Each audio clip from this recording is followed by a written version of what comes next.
Quería ser ingeniero químico, pero un hecho fortuito la hizo cambiar de idea y se dedicó a la astronomía, con tan éxito que en 1997 recibió el Premio Nacional de Ciencias Exactas, convirtiéndose en la primera mujer en Chile en recibirlo, así como también fue la primera mujer en doctorarse en astrofísica en la Universidad de Princeton. Hoy es directora del Centro de Astrofísica y Tecnologías Aplicadas, CATA. Tiene grandes descubrimientos como las enanas café, ya le vamos a preguntar de qué se trata, y tiene una vida normal de mamá, de esposa, de abuela, que combina con su trabajo en los centros y en los observatorios más desarrollados y con la tecnología más avanzada del planeta. Es María Teresa Ruiz, a quien le queremos dar la bienvenida, que nos haya recibido en su casa en este día, aquí a CNN Íntimo y a todo nuestro equipo. María Teresa, muchísimas gracias. No, gracias por la visita, encantada de recibirlos acá a todos. Bueno, una casa que habla de una vida súper normal de una mujer que se ha dedicado a la astrofísica. Eso quisiera pensar, digamos. Porque uno define normal como lo que hace uno. Claro, como alguien que vive como un poco fuera de la realidad. Sí, esa es desgraciadamente, esa es la imagen que uno ve en los medios, por ejemplo, del científico, normalmente es hombre y medio socialmente impedido, digamos, que ni se acuerda si tiene familia o no, y está todo el día metido en un laboratorio oscuro haciendo cosas. Y esa imagen, desgraciadamente, en general no es correcta y es muy poco atractiva para niñas, mujeres sobre todo, que quieran dedicarse a la ciencia en general. También para algunos hombres, o sea, la idea de tener que estar toda la vida metido en un laboratorio así, sin ver la luz del día, es totalmente incorrecta. Sí, no es así. Bueno, y ya lo decíamos, es primera mujer en muchas cosas, pero sí en este campo a lo mejor ha sido un poco difícil. Hace unos días, el Premio Nobel de Medicina británico Tim Hunt dijo que las mujeres en los laboratorios derivan en enredos amorosos que afectan a la ciencia y en definitiva eran una distracción. ¿Cómo es abrirse camino en un mundo de hombres? No sé, o sea, pienso que ese señor tiene un problema, digamos, y es un problema que es bien común, parte desde muchos de los pecados que uno puede mencionar en general tienen que ver con mujeres, digamos, como que las mujeres son los sujetos de tentación, ¿no? No así para el otro lado, curiosamente. Yo creo que el mundo de la ciencia es un mundo que está dominado por hombres por una cuestión histórica desde siempre. ¿Y cómo fue, siempre. por ejemplo, en Princeton, ser la primera mujer en No sabía que era la primera mujer. Era un curso chiquitito, porque Princeton es bien elitista y acepta como 3 alumnos. En mi año éramos 3, ¿no? Y el año anterior habían otros 3 o 2, así. Entonces éramos poquitos igual. Al principio me sentí un poco rara, discriminada, en el sentido que mis compañeros, habían cosas que había que trabajar como en grupo y yo nunca era parte de los grupos. Y yo pensaba que era porque no hablaba bien inglés o porque a lo mejor no era tan buena como ellos en los cursos, no sé. Después en el segundo año, pero ellos estaban súper dispuestos a salir conmigo a tomarse una cerveza, que sé yo, no había problema, pero el tema de estudio era complicado. En el segundo año había un par de cursos en que yo era la mejor y me iba súper bien. Y ya después de un año, como me gusta hablar, ya había aprendido a hablar inglés bastante bien. Entonces esa disculpa no estaba. Y la discriminación seguía. O sea, habían tareas, nos daban unas tareas, pero dificilísimas de estos cursos de física de plasma, por ejemplo, astrofísica de plasma, en que yo era la que hacía las tareas antes, etcétera, y ellos estaban ahí tratando de matearse, haciendo las tareas, y yo trataba de interactuar con ellos para que me consideraran parte del grupo, y no lo logré nunca. Me di cuenta que era problema de ellos, no mío. Pero hoy día hay más mujeres en la ciencia y hay más mujeres en la astronomía. Es decir, la pendiente es positiva, van aumentando el número de mujeres en ciencia. Lo que uno puede decir es que tal vez debería aumentar más rápido, digamos, ¿no? O sea, obviamente la situación de hoy es mejor que la que había cuando yo partí, y cuando yo partí era mejor que cuando yo empecé a ir a observar en Estados Unidos, por ejemplo, a los observatorios, era como casi recién una novedad. Porque un poquito antes las mujeres no las dejaban ir a observar a los observatorios. No podían entrar. No, eran como una especie de ¿cómo se llama?, de monasterios así, ¿no?, donde no podía llegar mujeres, eran considerados como una distracción, como dicen. ¿Y hay algún impedimento efectivo para, o sea, que sea una carrera difícil de compatibilizar tal vez con una vida familiar? Es una carrera que necesita una dedicación fuerte, pero como muchas otras, te tienes que ausentar a veces de tu casa porque tienes que ir a observar a un cerro, ¿no? Y claro, eso podría uno considerar que es difícil, pero es lo mismo que pasa claro, o con mi marido, que tenía que irse de las conferencias y yo no tenía que quedar solo con el niño, así que no lo encuentro tan distinto. María Teresa, ¿y qué la cautivó del universo? Porque si quería ser ingeniero químico, ¿por qué de un día para otro decidió cambiar cuando ya aparentemente la decisión estaba tomada? Bueno, es que uno hace esas decisiones cuando tiene como 17 años, uno está como en pleno fabricación todavía, o sea, hay muchas cosas que cambian en la vida y fue como al final, no me puedo acordar si era el primero o segundo año de ingeniería, en que estábamos en plan común, así estábamos todos juntos. Había tenido varios cursos de química y no era lo que yo pensaba, ¿no? Y había que hacer una práctica de verano, que lo hacían todos prácticamente ahí en la facultad, en Bochef, en un subterráneo, me acuerdo, era enero. Subterráneo a 35 grados de temperatura, y era una práctica de torno, en que había que hacer piezas para maquinaria. Entonces el ruido, a mí soy bien sensible a los ruidos fuertes, era un ruido insoportable, así, y además no había un muy buen olor, porque imagínate 120 chiquillos en una sala así a 35 grados. Salí corriendo, dije no, si puedo conseguir otra cosa. Y me acuerdo que había unos ficheros así en la muralla, y me fui mirando los ficheros. Realmente había uno que decía práctica de verano en Cerro Calán. Yo vivía relativamente cerca aquí de Cerro Calán. Y ya, esta es la mía, no sé lo que será, pero ahí voy. Y llegamos como un grupo de 8 estudiantes de la Escuela de Ingeniería del plan común, y que tenían distintos intereses. Algunos fueron matemáticos después. Y ahí nos dieron una pincelada de conocimiento astronómico así durante unos días. Y mira la suerte, nos mandaron a Tololo. Y fui con un colega que también quería ser astrónomo y que de hecho estudió astronomía, la licenciatura, pero después se dedicó al cine y a la fotografía. Y él sabía mucho de astronomía, porque su papá era aficionado a la astronomía, entonces le había enseñado y sabía cómo manejar los telescopios. Bueno, y llegamos ahí al observatorio y estábamos los dos ahí en la noche observando, y en esa época, antes de los computadores, te voy a decir, para poder partir, estoy hablando a finales de los años 60, para poder partir el telescopio, que después tú simplemente ponías las coordenadas y el telescopio se iba al objeto que uno quería mirar. Pero para poder partir el punto cero, como quien dice, tú tienes que apuntar el telescopio a una estrella conocida, que tú le sabes cuáles son sus coordenadas, y con eso parte el sistema, y de ahí en adelante el sistema se ubica, ¿te fijas?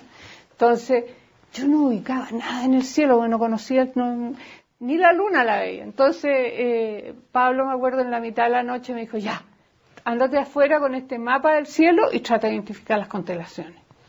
Entonces fui y me quedé parada en la mitad de Cerro Tololo en la noche, no había nada, estaba sin luna, así que bien oscuro, me demoré un rato en el que se me acostumbró la vista. De repente miro hacia arriba y veo la Vía Láctea, que casi me caía en la cabeza. Las estrellas veía que bajaban del horizonte, porque cuando uno está en un cerro, la impresión es que como que el horizonte está más abajo, entonces ves como las estrellas.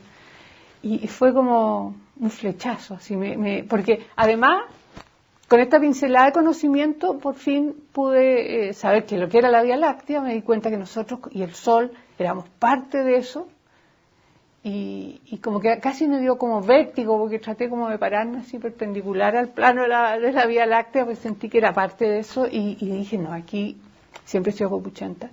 Hay demasiadas cosas que me interesaría conocer, y respuestas que necesito encontrar. Y fue como así un instante en que dije ya. Como el enamoramiento. Exacto, como los flechazos. Y si me dan mis talentos, y le voy a poner todo el esfuerzo posible para ser astrónoma. Y fue así, y justo la carrera de astronomía se había abierto en la Chile, así que hice mi licenciatura en la Universidad de Chile. Bueno, y de ahí empezó a estudiar las estrellas. Las estrellas han sido como el foco de interés, de atención, de estudio. ¿Por qué las estrellas cuando hay tantas cosas? Bueno, las estrellas son lo más importante, son nuestros ancestros. ¿Sabes tú que las estrellas han fabricado todos los elementos de lo que estamos hechos así, ¿eh? Nuestros átomos de calcio, el fierro lo fabricó una estrella que murió y explotó como supernova y tiró ese fierro y de eso estamos hechos nosotros. El agua que tenemos en el cuerpo, ese lo fabricaron en el Big Bang, así que es mucho más antiguo. O sea, los extraterrestres somos nosotros. Bueno, nosotros somos parte de la evolución del universo que ha terminado con la vida y la vida con conciencia, que hasta el día de hoy me sorprende por qué. Pero bueno, porque el universo fue como evolucionando así, si tú quieres, tranquilo, sin que nadie lo molestara. De repente surgió la vida, también tranquila, la vida no molesta a nadie, hace sus cosas. De repente se extingue por razones naturales. De repente se metió en problema el universo, encuentro yo, cuando fabricó a los seres humanos, que tenemos conciencia, que somos capaces de torcerle un poco lo que la naturaleza hace por sí sola. María Teresa, ¿y podría haber lo que siempre nos hemos preguntado, vida con conciencia en otros universos? En otras partes del universo no tenemos ninguna evidencia, pero sería súper raro que no hubiera. Porque en nuestra galaxia nomás, nuestro barrio cósmico, hay 100.000 millones de estrellas. Muchas de ellas como el Sol es súper común y corriente. Y en el universo hay más de 100.000 millones de galaxias. Entonces, ¿cómo en alguna de esas partes se han dado condiciones para que haya vida? Yo creo que en muchos lugares puede que se hayan dado condiciones para que haya vida más primitiva, a lo mejor, y que a lo mejor se extinguió en algún momento. En otras partes habrá vida mucho más avanzada que nosotros, que ha tenido más tiempo para evolucionar. A lo mejor vida distinta. En eso estamos los astrónomos. ¿Cuánto cambiaría la historia del universo saber que no somos los únicos con vida consciente? O sea, el universo, no sé, hasta aquí yo te hubiera dicho que al universo le importa un comino la vida. Si hay o no hay vida, el universo no tiene sentimientos, digamos. Pero ¿cuánto cambiaría la historia de la humanidad? La historia de la humanidad yo creo que cambiaría, fíjate. Yo no sé cómo, pero yo creo que sí cambiaría. El saber constatar que no somos los únicos. Yo creo que sí, porque hasta aquí ha sido una fantasía, los marcianos que nos vienen a ver. Mucha gente asegura haber visto extraterrestres. ¿Qué piensa usted de esas experiencias de avistamientos de ovni, que sobre todo se dice se dan tanto en el norte de Chile, cuando ustedes están todo el tiempo mirando el universo? Bueno, no conozco astrónomos que hayan visto ovnis. Voy a corregir. Uno puede ver ovnis y ovni es un objeto volador no identificado. Y a veces esa parte de no identificado tiene más que ver con la ignorancia o con la incapacidad de poder investigar qué es que el hecho de que sea extraterrestre. Porque pueden haber primero fenómenos terrestres no conocidos. Que eso es. Después hay posibilidades que sean fenómenos terrestres conocidos por algunos, ¿no? Armas o qué sé yo, experimentos. Y también, bueno, a lo mejor son extraterrestres. Yo no he visto nunca, ahora me encantaría ver uno y no quisiera. Yo creo que las personas que dicen haber tenido estas experiencias, sobre todo aquellos que han tenido experiencias incluso más complejas de haber viajado, me da envidia. Pero por otro lado, ¿cree verosímil? No sé, pues no están como. Siempre son unas cosas como secretas y que la NASA no lo quiere decir y que la Fuerza Aérea está. Hay todos estos programas en la televisión que me desesperan un poco porque siempre está esta cosa como de ocultarlo. ¿Por qué lo van a ocultar? ¿Te fijas? Es algo que no lo entiendo bien. Y aquellas personas que dicen haber tenido esa experiencia, por otro lado, el cerebro humano tiene aún más misterios que el universo entero. Entonces el cerebro humano es capaz de convencerte que tú has tenido una experiencia que nunca tuviste, y eso se ha conocido en varios juicios de mujeres que han acusado a sus padres de haberlas abusado, y son cosas que se ha descubierto que te lo pueden implantar en el cerebro de alguna manera y tú tienes recuerdos que juras que son reales y que en realidad no están ahí. ¿Y del universo? ¿Cuánto conocemos del universo? Sabemos mucho más que, o sea, de nuevo, hemos ido progresando en el conocimiento del universo. De hace un par de décadas ya conocemos la historia del universo, lo cual es maravilloso. Es como el puzzle, a mí me gusta hacer puzzles, ¿eh? Y yo siento que ya tenemos hecho el borde, que es lo primero que uno hace, busca las piezas que tienen el borde plano y hace el borde del puzzle. Y hay unas piezas puestas a la fuerza que probablemente vamos a tener que cambiarlas. Pero... ¿Y el borde del puzzle del Big Bang? Claro, el Big Bang y cómo ha ido procediendo más o menos, todo eso puede cambiar. Ahora fíjate que esto es ciencia y no es religión, por lo tanto aquí no hay actos de fe. Y si mañana tú me demuestras que el Big Bang en realidad no ocurrió hace 13.700 millones de años atrás, sino 20.000 millones de años atrás, bueno, yo feliz, porque quiere decir que hay muchas cosas nuevas que tenemos que ver. ¿Y tiene sentido pensar en antes del Big Bang o no? No con las teorías que tenemos nosotros, porque todo parte en el Big Bang, es el inicio del tiempo, el origen del tiempo y del espacio. Entonces en el Big Bang el universo hay parte del tiempo y el espacio era cero. Y ahí empieza a crearse el espacio. Por lo tanto, cuando hablas tú de una explosión, no es una buena ejemplo, porque una explosión se da en un espacio preexistente, en que algo explota en el espacio, te fijas, mientras que aquí el espacio es el que creció.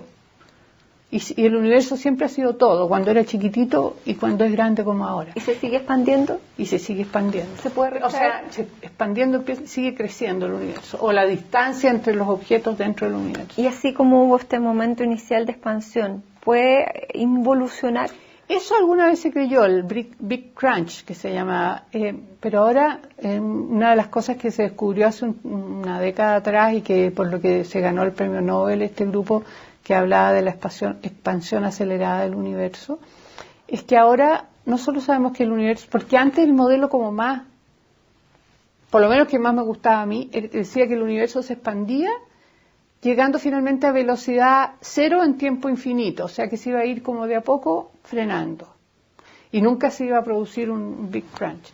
Ahora, con los datos que hay hoy día, se sabe que el universo se está expandiendo, pero además se está expandiendo cada vez más rápido.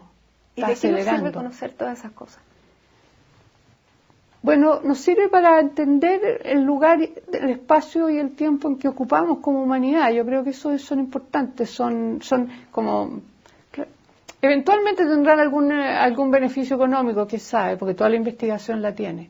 Pero es como, yo creo que es el impulso explorador que tiene la humanidad y que nos ha llevado probablemente hasta donde estamos.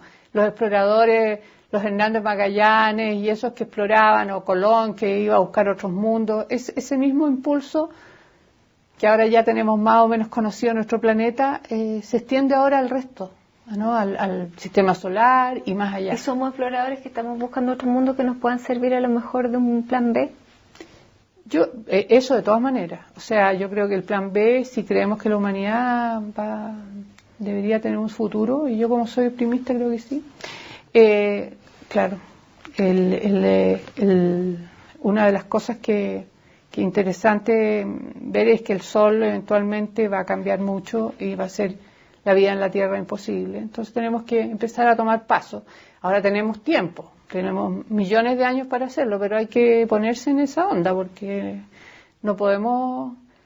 Y yo creo que parte de estos quejidos del cambio climático y todo esto nos están ayudando a comunicarnos como humanidad y a empezar a plantearnos desafíos como humanidad, que es algo, gracias a las comunicaciones, que antes no habría sido jamás posible. ¿Cuánto tiene que ver el Sol, por ejemplo, en el cambio climático? Yo creo que mucho, pero muchos de los seguidores de esa religión no están de acuerdo, digamos. Piensan que es todo efecto, muchos de ellos piensan que es todo efecto del factor humano, que además creen que nosotros los humanos también podemos hacer algo para mejorarlo, además. Yo soy un poco escéptica, yo creo que el factor humano probablemente incide. No sé cuánto podemos hacer para mejorar eso, no creo que seamos tan capaces de hacerlo. Y sí creo que hay un factor que tiene que ver con el Sol. Pero es todo un tema que casi me da lata hablarlo, porque es un tema complejo, científico, importantísimo, y que ha escapado, pero hace mucho tiempo, de las manos de los científicos. Pero porque el Sol tiene estos ciclos. Sí, el Sol tiene ciclos, y esos ciclos son... A veces el Sol se ha tomado un descanso y esos ciclos se ha perdido un ciclo y ha pasado cosas malas, como entre los 1600 y 1700, en que hubo la pequeña edad de hielo, en que no tuvo manchas solares el Sol, y esas manchas tienen que ver con el campo magnético, y como que el dínamo que tiene dentro el Sol, que hace que este campo magnético, que tiene este ciclo de 12 años, no partió, y no hubieron manchas, y por lo menos en el hemisferio norte, en Europa, hubieron varios años hubo años que no hubo verano, y hubo otros años en que el verano fue muy corto. ¿Y este calentamiento lo podemos atribuir al Sol? Yo, algunos datos que conozco es que dicen que el Sol está emitiendo más partículas de alta energía, que no tienen que ver con la radiación visual, sino partículas, y que estas partículas de alta energía interactúan con la alta atmósfera y producen un pequeño efecto invernadero, que no es algo visible al ojo, pero que esas nubes, pero producen un efecto invernadero que podrían explicar, no sé, he escuchado otras cosas también, he escuchado que todo esto, estas mediciones de temperatura son complicadas de hacer, porque tienen que ver con modelos que dependen de la cobertura de nubes. Por ejemplo, la cobertura de nubes es muy, muy decisiva de cuánto puede subir o no la temperatura del planeta. Las corrientes, viste tú que ahora nos anunciaron el niño y resulta que ahora parece que no pasa nada con el niño. Es un tema complejo, y a mí me encantaría que se pudiera discutir en el contexto estrictamente científico y no político y no económico. Y eso, no sé yo creo que ya no, pero ya los tomó la ONU. Imagínate, la ONU, hasta el Papa se ha dedicado a decir cosas sobre el clima. Entonces, encuentro raro que se haya salido de la esfera de los científicos. ¿Debería mantenerse en esa esfera? Yo creo que se podría progresar en el conocimiento si se mantiene en esa esfera y no se transforma en un acto de fe, que tú tienes que decir, claro, yo creo en el cambio climático, yo creo en el calentamiento global, y si no, eres mala. Cuando intervienen los gobiernos, dan financiamiento. O sea, cuando hay un interés político, probablemente hay una voluntad que se manifiesta en términos concretos que pueden llevar a la investigación. En ese sentido puede ser positivo que haya este interés, ¿o no? Sí, el tema es que cuando tú pones la música... Exactamente. Bueno, María Teresa, tenemos que hacer una pausa aquí en CNN Íntimo. Queremos también conocer y descubrir cómo ha ido evolucionando la capacidad no solamente del ojo, sino que la ayuda que tuvo el ojo humano para observar este universo. En Chile estamos teniendo cada vez mejores observatorios, pero queremos ir a uno que fue donde partió todo para María Teresa, que es el Cerro Calán. ¿Vamos al Cerro Calán? Claro. Porque esta es la casa familiar, pero la otra es la casa como científica, ¿o no? Obvio, esa es no sé, hasta mi primera casa, si tú quieres, porque yo me he cambiado de casa, de país y qué sé yo, y Calán sigue siendo Calán, digamos, sigue siendo es como la casa de la abuelita, ¿sí? Bueno, nos vamos entonces a la casa de Calán. Hacemos una pausa, esto es CNN Íntimo, y ya regresamos, pero desde el Cerro Calán.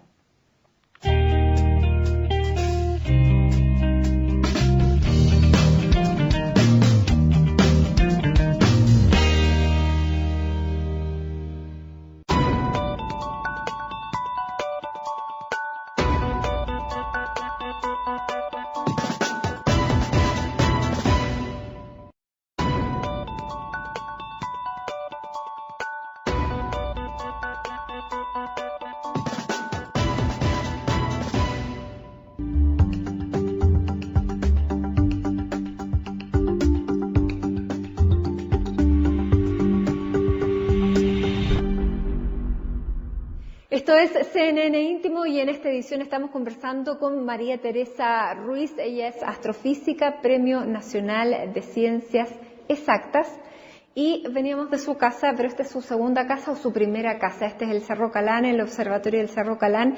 Y María Teresa, quería preguntarte que nos contaras dónde estamos y por qué esta es casa para ti. Para mí es como la casa de la abuelita, como decía, esa casa donde uno nació, porque yo en estos últimos 40 años me he cambiado de país, he vivido en distintos países, en distintas casas, y Calán y mi oficina en Calán sigue siendo la misma. Entonces, volver aquí es realmente volver al lugar donde desde hace muchos años empecé a interesarme en la astronomía y a desarrollarme como persona. ¿Y dónde hay recuerdos familiares? Hay recuerdos de amigos, de familia, de todo. Las navidades aquí, que son las favoritas de todos los niños, los hijos nuestros, los nietos ahora, les encanta venir a recibir los regalos de mano del viejito Pascuero aquí en este mismo telescopio antiguo.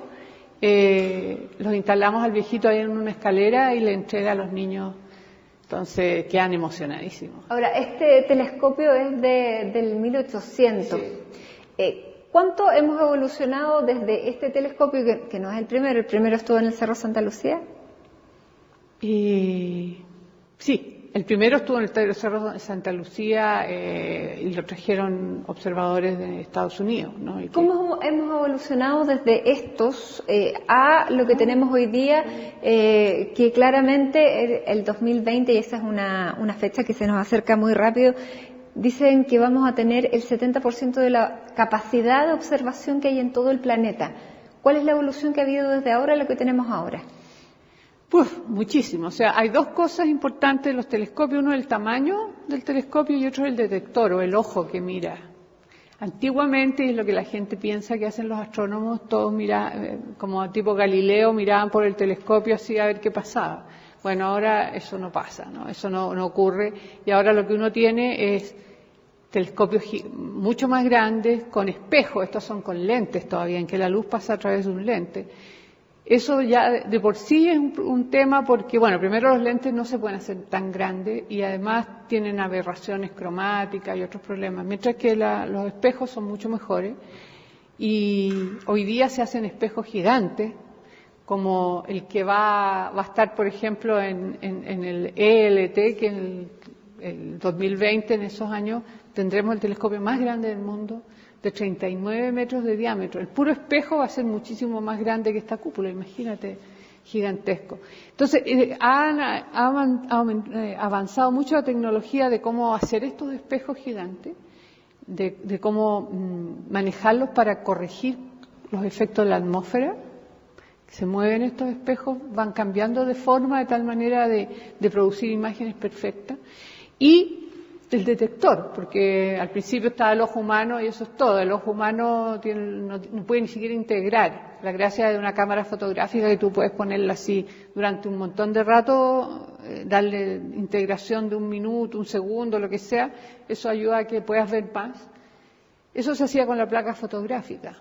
Pero ahora tenemos los CCDs en la imagen óptica, pero también tenemos detectores infrarrojos que partieron como en armas, espías, pero que ahora los astrónomos la han perfeccionado para la astronomía, y detectores como los del observatorio ALMA, que son capaces de detectar luz que no es luz óptica, sino luz en longitudes de onda del orden de milímetros, más o menos, que eso hay que tener unos ojos, digamos, unos detectores especiales.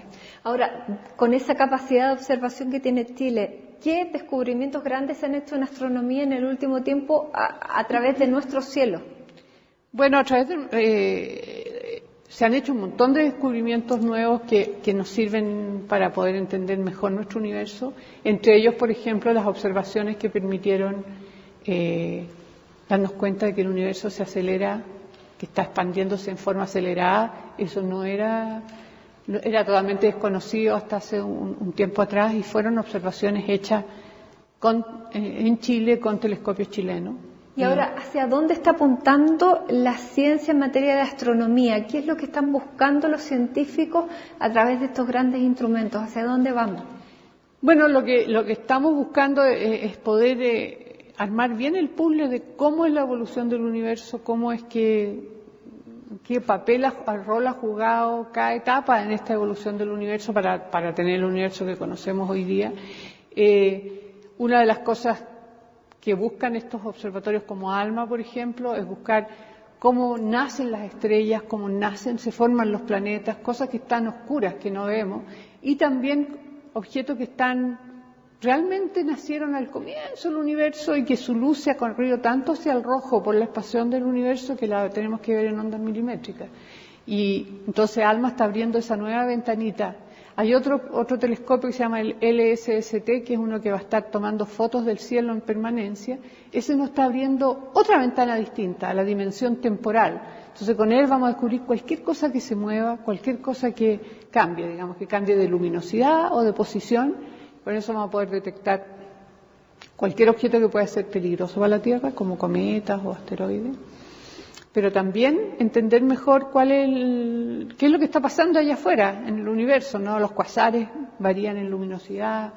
¿Qué peligros se ven en el universo? ¿O no sabemos todavía ese peligro? Porque muchas veces hablamos de los agujeros negros, de estos mismos, digamos, meteoritos que pueden impactar a la Tierra. ¿Cuáles son los verdaderos peligros o no sabemos? ¿Peligros como para la vida, dices tú, en nuestra Tierra? Creo que los peligros más grandes serían eso, algún impacto de algún escombro que queda, porque estos asteroides y cometas son escombros que quedan de la fabricación cuando se formó el sistema solar, el Sol y los planetas, quedaron muchos escombros. Al principio había muchísimos que chocaron todos los planetas, ahora hay menos, pero todavía alguno que otro puede chocar un planeta y eso a nosotros podría ser bastante complicado, y la gracia es que ahora primero podríamos tratar de descubrirlos cuando vienen lejos todavía y con eso poder tratar de llegar a interferir su camino y tratar de desviarlo un poquito. Si está suficientemente lejos, basta con desviarlo realmente muy poco para que no choque a la Tierra. Entonces, ¿los agujeros negros qué representan? No, los agujeros negros no los consideraría en la lista de los peligros. Los agujeros negros están en el centro de las galaxias, los grandotes. Hay otros del tamaño de estrellas, pero no se meten con los planetas, no están aquí cerca. Realmente tienen muy mala pata para caer en un agujero negro porque son relativamente pequeños. El Sol, por ejemplo, si se transformara en un agujero negro, tendría como 2 kilómetros. Entonces, en el espacio son la nada misma, ¿no? Y si la Tierra se transformara en un agujero negro, lo apretáramos bien así para que tendría 2 centímetros, el tamaño de una uva. Entonces, caer en un agujero negro no es fácil. Ahora, lo difícil y lo que para la comprensión humana de repente resulta difícil es el tema de las distancias, de lo que estamos nosotros, las distancias de lo que estamos estudiando, por ejemplo, las estrellas. ¿Es posible que alguna vez se pueda hacer un viaje a una estrella o es absolutamente imposible por la capacidad física que tenemos? Sí, yo creo que la capacidad física es una limitante tremenda porque no nos podemos mover muy rápido y las estrellas están realmente para ir a la estrella más cercana nos podríamos demorar miles de años. Entonces necesitamos ir varias generaciones de astrónomos a bordo de ese vehículo o lo que fuera para poder llegar. Con la tecnología que tenemos ahora no se ve factible. Nuestro sistema solar, bueno, eso es más posible y de hecho hay planes como para explorar Marte o alguna de las cosas más cercanas. Pero el espacio además es muy vasto y está muy vacío. La gente un ejemplo que a mí, por lo menos cuando me lo contaron, me pareció muy impresionante. Si tú supusieras que el Sol tiene el tamaño de una naranja y lo ponemos ahí en el Estrecho Magallanes, al sur de Chile, la estrella más cercana, próxima a Centauro, tendría más o menos también el tamaño de una naranja y estaría ahí en la línea de la Concordia, cerca de Perú. Entonces, esa es la estrella más cercana. Y serían 2 naranjitas separadas por, 4.000 kilómetros. Entonces, y estamos adentro del sistema solar y todo. Entonces, imagínate, el espacio interestelar es aún infinitamente más vasto y todo está mucho más lejos uno de otro. Stephen Hawking dijo, la presente raza de seres humanos no alcanzará las estrellas. No sé qué quiere decir con la presente raza, pero... Sí, por ahora solo la alcanzamos con nuestra mente y con nuestra inteligencia y nuestra imaginación, que son nuestras ventajas comparativas por ahora. Físicamente no tenemos ni una ventaja comparativa, somos bien frágiles, incluso en nuestro propio planeta no somos muy duraderos, pero mentalmente, gracias, eso es lo que es la gracia que tenemos, ¿no? Ahora usted está estudiando los exoplanetas. Sí. De las estrellas y de las enanas café, nos pasamos a los exoplanetas. Es que son hermanos. ¿Ya? Yo partí estudiando enanas café, que son como planetas gigantes, que son objetos que no alcanzan a llegar a ser una estrella. La enanas café. Descubrí la primera, sí. La Kelu, que ahora descubrí que no es una, sino son tres, que están juntitas. Y resulta que las enanas café tienen que tener menos de 70 veces la masa de Júpiter, porque bajo ese límite ya no tienen reacciones nucleares y no pueden ser estrellas. Que las reacciones nucleares en el corazón de las estrellas es lo que las hace tan luminosas. Estas no tienen, porque no tienen suficiente masa. Entonces, son como planetas grandotes. Y no hemos encontrado una razón real de decir, mire, esto es un planeta, este es una enana café, porque hay de todas las masas y llega a la masa de Júpiter y incluso más chicas se han descubierto. Entonces, antes pensábamos que era cómo se formaban o si estaban alrededor de una estrella, pero se han encontrado planetas que andan sueltos también. ¿Y los exoplanetas qué son entonces? Esos son planetas que giran en torno a otras estrellas. Ya, pero están muy lejanos. Sí, claro, en la teoría del plan B que hablábamos anteriormente cuando estábamos en tu casa, no caben estos exoplanetas. No. O sea por ahora podría ser Marte. Sí, no tienen que ser otro exoplaneta, pero tenemos que dar hartos pasos. Yo creo que primero probablemente sea Marte. Cuando la Tierra se ponga muy caliente tendremos que irnos a Marte, que está más lejos, va a tener mejor clima. Y de ahí, no sé, después de millones de años nos iremos a otro lugar y hay que buscar un planeta que gire en torno a una estrella más joven que el Sol para que dure un tiempo.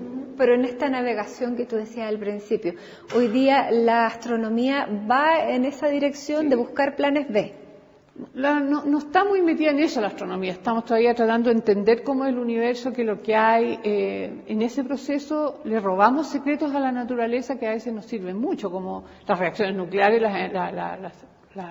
Encontró un señor que se dedicó a pensar qué será la fuente de energía de las estrellas, ¿no? Y ahí se llegó a esa conclusión que tenían que ser reacciones nucleares. Entonces, lo entretenido del futuro es que no está escrito, entonces hay que ver.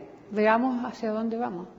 Bueno, María Teresa, vamos a hacer una pausa porque tenemos otros temas de los que hablar. Por ejemplo, este desafío de que Chile tenga en 5 años más el 70% de capacidad de observación de todo el planeta impone desafíos y quiero saber y preguntarle a María Teresa si estamos preparados efectivamente para enfrentar ese desafío. Hacemos una pausa, esto es CNN Íntimo, en este capítulo estamos en Cerro Calán. Y los invitamos a que siga acompañándonos después de esta breve pausa.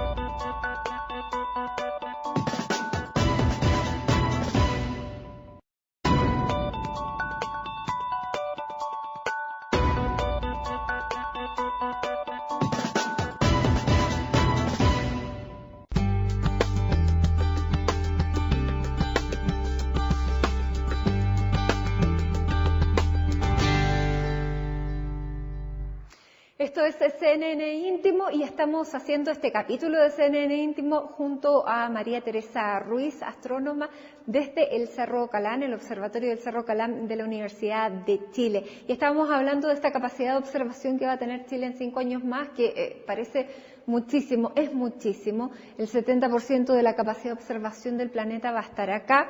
De hecho, es un sello distintivo de nuestro país que nos hace estar presente, por ejemplo, en la Expo Milán, que es también en el pabellón de Chile. Hay una parte en que se puede tener una ventana, una conexión con Paranal para ver qué es lo que se está observando desde Chile, porque es uno de los sellos distintivos.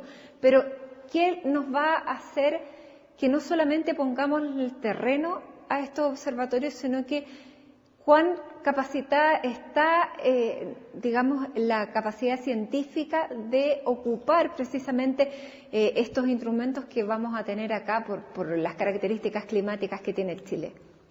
Bueno, creo que ese es un tema crucial que los astrónomos que hemos estado acá en este país por más tiempo nos hemos dado cuenta cómo ha evolucionado.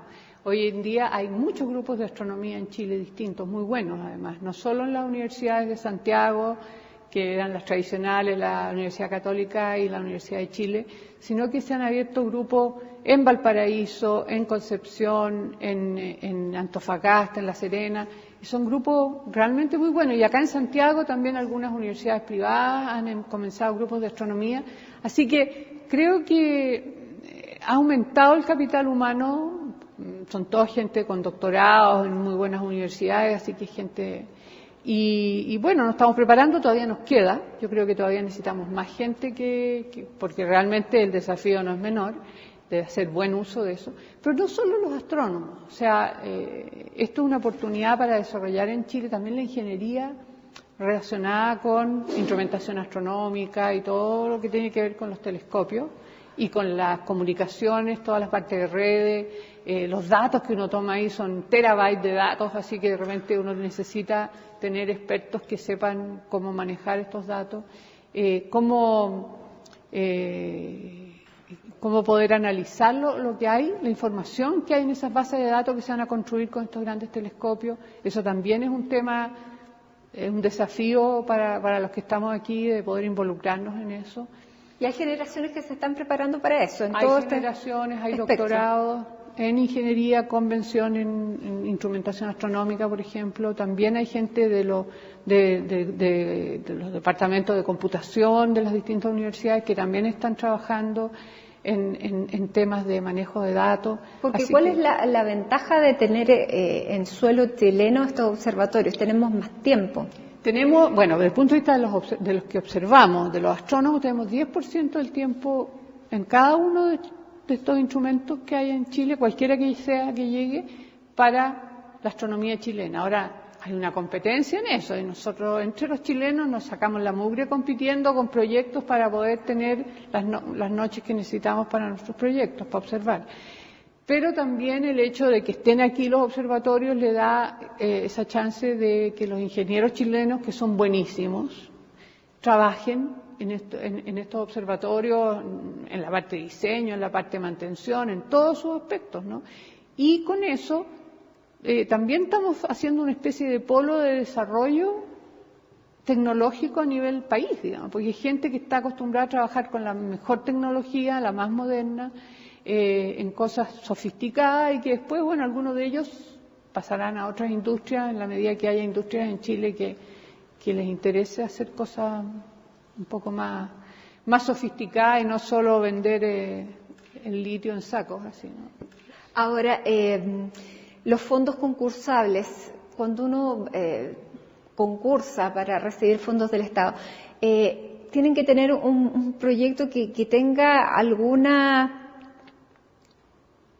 algún resultado concreto, porque muchas veces le he escuchado decir que hay muchas preguntas que a lo mejor no hubieran ganado ningún concurso y han sido las preguntas vitales para el desarrollo de la ciencia. Mira, yo creo que no hay ciencia aplicada sin que haya primero ciencia básica, ¿ya? Y la ciencia básica se mide, se desarrolla, se motiva simplemente por la curiosidad.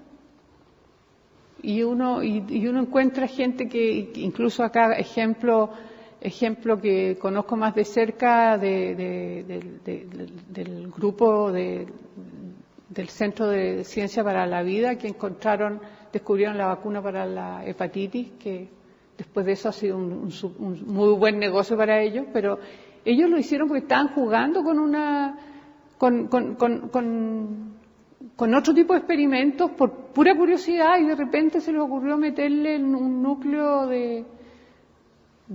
o no sé, no entiendo mucho, pero algo del virus de la hepatitis que tenían ahí en un cajón, y resultó que lo que salió de allí era una cosa que se parecía mucho al virus de la hepatitis, pero que no era. Y eso, entonces, como eso, hay muchos ejemplos que que tienen que ver con hacer investigación por curiosidad y que cuando estás haciendo eso te aparecen cosas que son aplicables. ¿Qué rol juega la ciencia en el salto que tiene que dar Chile para convertirse en un país desarrollado?